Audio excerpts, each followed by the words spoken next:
Imperialism was the building of empires over as powerful nations they asserted power and dominance. It was the best trend For the Europeans, overall this did not lead to something fun.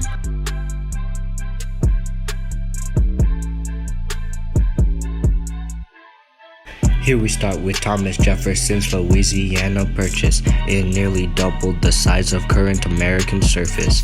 Monroe Doctrine stopped European colonization in America, but Britain continued to rule over the French Canadians in 1774. They passed the Quebec Act to ensure their obedience. On the east coast of Australia was an Englishman named James Cook. Surely, the British gave less to them than they took. In New Zealand, they also got a look. Only Dutch Boers rose to fight back, yet they were unsuccessful. Britain still on top, As Robert Clive defeated the Indians. at the Battle of Plassey. This grew England's British East India Company. Missionary outreach, Was one positive from imperialism. William Carey. Was a missionary in India. The Sepoy Mutiny, Brought up conflict between India and Britain. Chinese rebels started Black Rebellion first. They destroyed railroads and murdered many Westerners. In Japan, Matthew Perry opened trade between the U.S. at this time. The Treaty of Kanagawa was the first treaty Japan ever signed. Generals told Japanese war the Japanese from the West. They show that they're one of the best. Moving on to Africa, slave trade started to appear. David Livingstone and Mary Slessor were in the same atmosphere, sharing the gospel wherever God said. Britain, have you not read? Cecil Rhodes was the one who led them to imperialize Africa. France also wanted some land. King Philip established foreign legion. As I said earlier, imperialism does not lead to something fun. War would come, and the Crimean War was the first one. The Anglo-Russian arms temporarily settled Britain. In Russia's rivalry, Persia was between the Russian Britain and left one God in neutrality. In neutrality.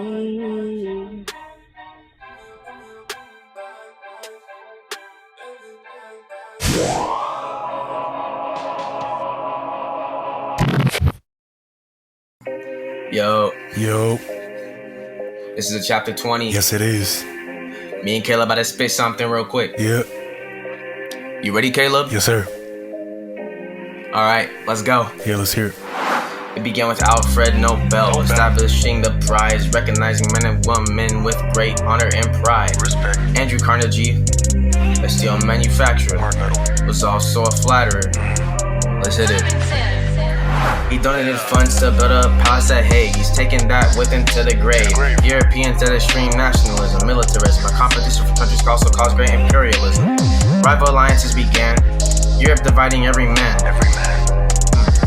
Bismarck created this system, getting tons of criticism. I'm speaking straight lyricism. Germany and Austria made a pledge that wouldn't last forever. If Russia attacks one of them, they will fight together. This was sometimes called the dual alliance. This became a big appliance to Germany's foreign policy. Then in 1882 began the Triple Alliance. This brought together Germany, Austria, Italy without any defiance.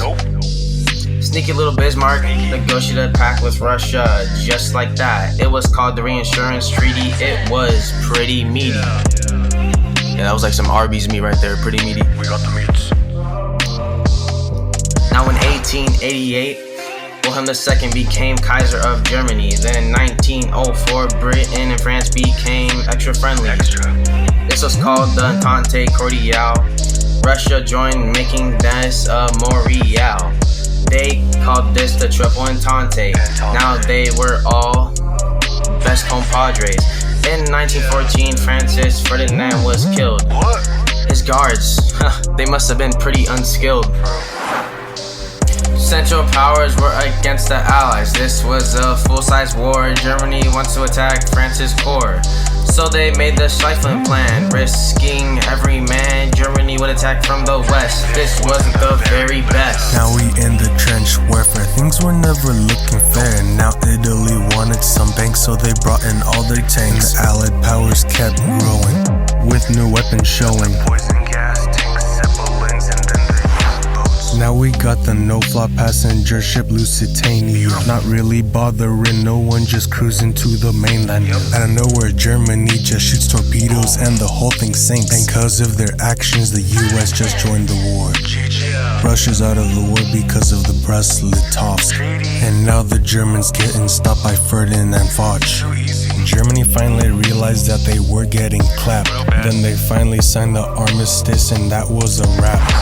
The year is 1919 and peace just started to spread. Many leaders of other countries thought it was easy as sliced bread. Bunch of treaties came up, including the Treaty of Versailles, making sure there was peace between Germany and the Allies. But everyone began to blame it on Germany, not realizing they didn't start anything. If anything, it was all Serbia's fault. But now all the powers gotta pay up the cost. Now we got the League of Nations, only purpose is for peace. The US didn't even join, and that was just a missing piece. With all these countries searching for peace, but none of them getting it, it only made things worse. This ain't it. Now money's just getting thrown around. What are these clowns doing? Post-war debt cycle? Nah, you gotta be joking. Now the Locarno Pact seemed to hold peace together in Europe, while the Washington Naval Congress seems to be trying something new. Disarmament. No more weapons. Maybe a bit, but no more weapons. Now we got the Kellogg-Briand Pact, the last of it. No more war, only peace. But apparently not, because there's like a part 2 to this whole thing, so